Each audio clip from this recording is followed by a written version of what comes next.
দিনের আলোয় পাহাড়, সমুদ্র আর সবুজের মেলবন্ধনে যেন জীবন্ত এক ক্যানভাস ভ্যাঙ্কুভার। ব্যস্ত জনজীবনের মাঝেও প্রকৃতির সান্নিধ্য, পরিচ্ছন্ন পরিবেশ আর স্বস্তির ছোঁয়া শহরটিকে দিয়েছে আলাদা এক পরিচয়। তাই তো শুধু সৌন্দর্যই নয়, জীবনমানের নানা সূচকেও বিশ্বের অন্যতম সেরা শহরের স্বীকৃতি ধরে রেখেছে কানাডার এই নগরী।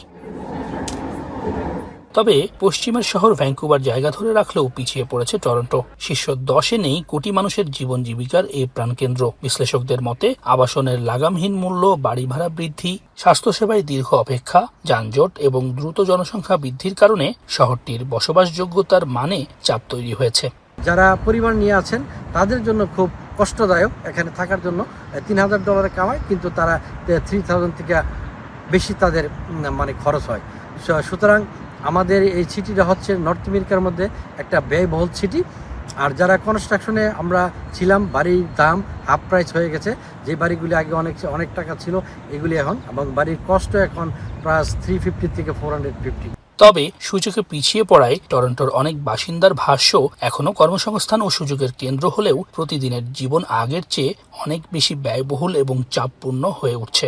তাই 16 নম্বরে চলে এসেছে জনপ্রিয় এই শহর। গ্রোসারি থেকে শুরু করে সব কিছু এত পরিমাণ এক্সপেন্সিভ হয়ে গেছে, বাসা ভাড়া থেকে শুরু করে সব কিছু এত এক্সপেন্সিভ হয়ে গেছে, যেটা সাধারণ মানুষের হাতের নাগালের বাইরে।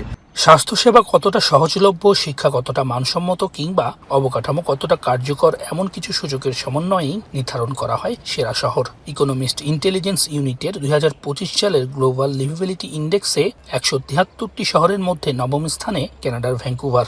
স্থিতিশীলতা, উন্নত স্বাস্থ্যসেবা, উচ্চমানের শিক্ষা, কার্যকর অবকাঠামো এবং সংস্কৃতি ও পরিবেশ, প্রায় সব সূচকেই এগিয়ে এই শহর।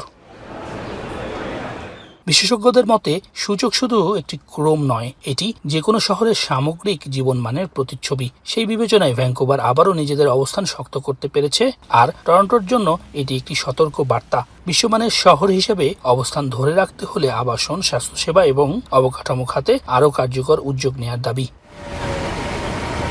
সৈয়দ ইফতেখার, এখন কানাডা।